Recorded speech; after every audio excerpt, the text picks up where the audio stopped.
حضرت شاہ ابرار صاحب رحمۃ اللہ علیہ کو حضرت تھانوی رحمۃ اللہ علیہ جو مجدد تھے 22 برس کی عمر میں خلافت ملی تھی.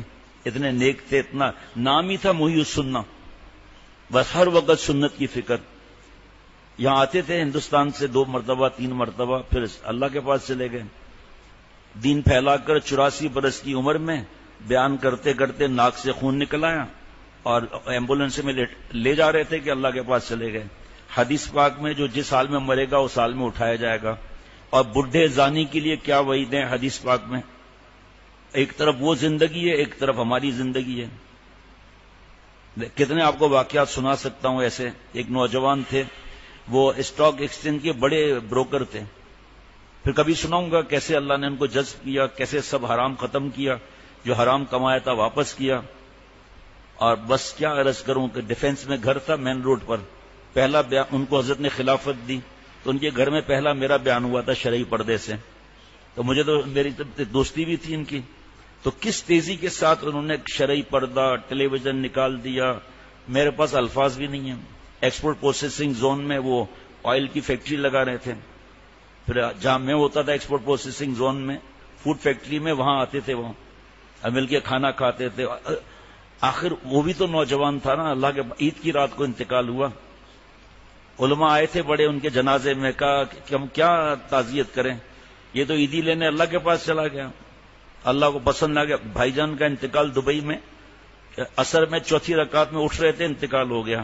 جب میں پہنچا ہوں تو وہ ہندو کہتا ہے کہ ہمارے کو بہت دکھ تو پہنچا ہے, لیکن تمہارا اللہ نے اس کو اپنا گھر بلایا اور تمہارے اللہ کو تمہارا بھائی پسند آ گیا, اس کو جانے ہی نہیں دیا. ہندو کہہ رہا ہے. بہرحال 2 بھائی آتے تھے, بیان سنتے سنتے ایک بھائی نے شرعی پردے کا اعلان کر دیا.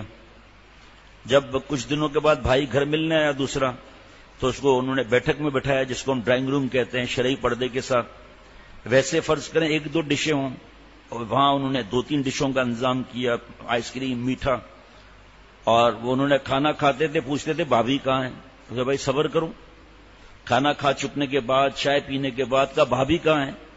تو بھائی نے کہا بھیا بات یہ ہے کہ اللہ تعالیٰ نے قرآن پاک میں شرعی پردے کا فرمایا ہے, حدیث پاک میں بھی ہے, احادیث مبارکہ میں بھی ہے, دل کا پردہ نہیں چلے گا, شریعت کا پردہ چلے گا.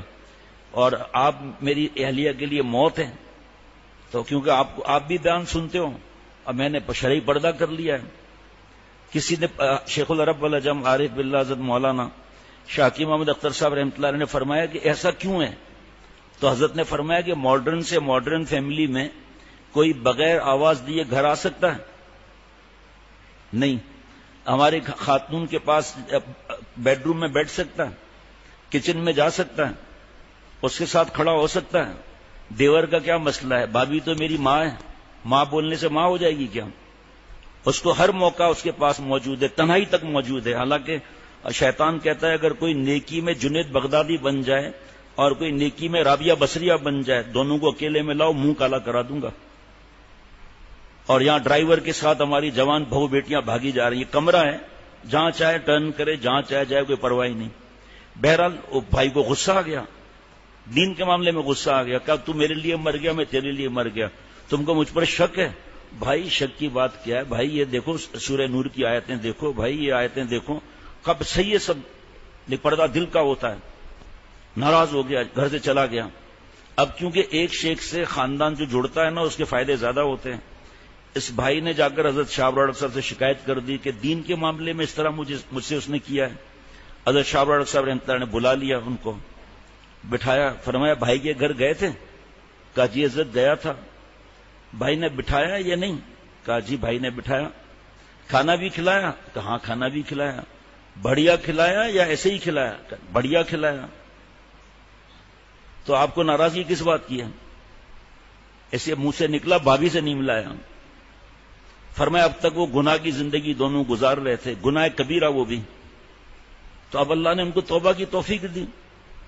تو اور آپ جب خود کہہ رہے ہو میں بھائی سے ملنے گیا تھا, تو پھر آپ کہہ رہے ہیں بھابھی سے نہیں ملایا. اب خاموشی, آگے جملہ سنا آپ حیران ہو جائیں گے. فرمایا دیکھو اللہ, یہ دل ہے نا, یہ اللہ کے لیے ایسے روشن ہے جیسے 12 بجے کا سورج بھی کیا بیچتا ہے. میں آپ کو 2 منٹ دیتا ہوں, آپ سوچو کہ آپ بھائی سے ملنے گئے تھے یا بھابھی سے ملنے گئے تھے؟ 2 منٹ کے بعد حضرت شاہ ابرار صاحب رحمۃ اللہ نے فرمایا بتاؤ بھائی، تو اس کی آنکھوں سے آنسو نکلنے لگے. کہا واقعی میں بھابھی کے پاس ملنے کے لیے گیا تھا. وہ گپ شپ اور آنکھوں کا زنا، بخاری شریف کی حدیث پاک، زنا العین النظر، آنکھوں کا زنا. آپ صلی اللہ علیہ وسلم بدعا لعن اللہ الناظر والمنظور الیہ، اے اللہ لعنت فرما ان مردوں پر کیا بڈھا ہو. لعنت کا مطلب 5 انگلیاں نہیں، لعنت کا مطلب ہے بود عن الرحمہ. اے اللہ لعنت فرما ان پر مردوں پر جو دوسروں کی بہو بیٹیوں کو دیکھتے ہیں. یہ لعنت کے معمولی جملہ نہیں سمجھنا. سورہ یوسف میں 13ویں پارے کے شروع میں وما ابرئ نفسی، حضرت یوسف علیہ السلام نے جو فرمایا، اللہ تعالیٰ نے قرآن پاک کا جز بنا دیا. میں اپنے نفس کو پاک اور بری نہیں بتلاتا. حضرت یوسف علیہ السلام معصوم، انبیاء علیہ السلام تو معصوم ہوتے ہیں. کیوں؟ ان النفس لامارۃ بالسوء، کیونکہ اللہ نے فرمایا نفس ہمارا بالسوء ہے، بچھو ہے. اس کا کام ہے ہاتھ سے جوانی برباد کرنے کے لیے بار بار بولنا، ننگی فلمیں دیکھنے کے لیے بولنا، ناپاک رہنا، لڑکیاں پھنسانا، گھر سے بھگانا، بے حیائی کی حرکتیں کرنا، ماں باپ سے لڑنا، چوری، مختلف چیزیں ڈالتا ہے. اب اس سے بچنے کا طریقہ اللہ فرما رہے ہیں الا ما رحم ربی، جس پر رب کی رحمت کا سایہ ہو وہ بچ جائے گا. اور بد نظری پر کیا بد دعا ہے؟ لعنت کی. اور لعنت کا مطلب ہے بعد عن الرحمہ، اللہ تعالی کی رحمت سے دوری. اب جب رحمت سے دوری ہو گئی تو پھنس گئے، کیونکہ بچنے کا طریقہ ہے اللہ کی رحمت، اور لعنت سے دوری ہو گئی. ایک وقت میں 2 چیزیں جمع نہیں ہو سکتی. کھٹا اور میٹھا ایک ساتھ نہیں، رات اور دن ایک نہیں، گرمی سردی ایک نہیں. رحمت اور لعنت جمع نہیں ہو سکتے. رحمت سے اللہ کی حضوری ملتی ہے، لعنت سے اللہ کی دوری ملتی ہے. دوری اور حضوری میں تضاد ہے، اجتماع ضدین محال ہے. اس وقت میں یا اللہ کی رحمت کے سائے میں ہوں یا اللہ کی لعنت کے سائے میں ہوں، درمیان کی کھانچا نہیں ہے کوئی بھی. وہ رونے لگا، کہا حضرت آپ دعا کریں میں آج گھر میں جا کے شرعی پردہ کرتا ہوں. مجھے کہا ہے انہوں نے ایک خط میں کہ میرا حسن ایسا ہے میں یوں لڑکیوں کو پھنسا دیتا ہوں. میں نے لکھا کہ آپ قرآن پاک کی تفسیر دیکھو سورہ یوسف کی، اس میں لکھا ہے تمہارے حسن کا شکریہ یہ ہے کہ تمہارا حسن اللہ تعالیٰ کی نافرمانی میں استعمال نہ ہو. ہر 5 سال کے بعد حکومت بدلتی ہے، ہر 5 سال کے بعد حسن کی بھی حکومت بدلتی ہے. بڈھا ہو جائے گا پھر کیا عشق لڑائے گا، بڈھی ہو جائے گی تو اس پر ثمرقند بخارا فدا کرے گا. اب اللہ تعالیٰ دیکھ رہے ہیں، غور سے سننا قرآن پاک کی آیت الم یعلم بان اللہ یرا، کیا انسان کو معلوم نہیں کہ اللہ اسے دیکھ رہا ہے. اب اللہ دیکھ رہا ہے، غور کرنا. ایک زنا کے لیے پھنسا رہا ہے، ٹھیک، گٹر لائن میں گھسا ہوا ہے، ناپاک ہے، اور ایک مولا کی طرف بلا رہا ہے. دونوں میں فرق نہیں. ومن احسن قولا ممن دعا الی اللہ، حسین کال مان لیا، بزنس کا کال مان لیا، حسین کال بیوی کے ساتھ گپ شپ مان لیا، حسین کال جناب ڈگری لینے کے لیے، جتنے حسین کال ہیں مان لیے، لیکن احسن یہ ہے کہ اللہ کی طرف بلائے بھائی. اب جب حسین کا ہمیں خیال آئے، خیال تو آئیں گے، ہمیں بھی آئیں گے، سب کو آئیں گے، اس میں مصروف نہیں ہونا ہے، ورنہ دل غیر اللہ میں پھنس جائے گا، اللہ سے کٹ جائے گا، اور گندے خیالات کی بھرمار ہوگی، ملے گی کوئی نہیں.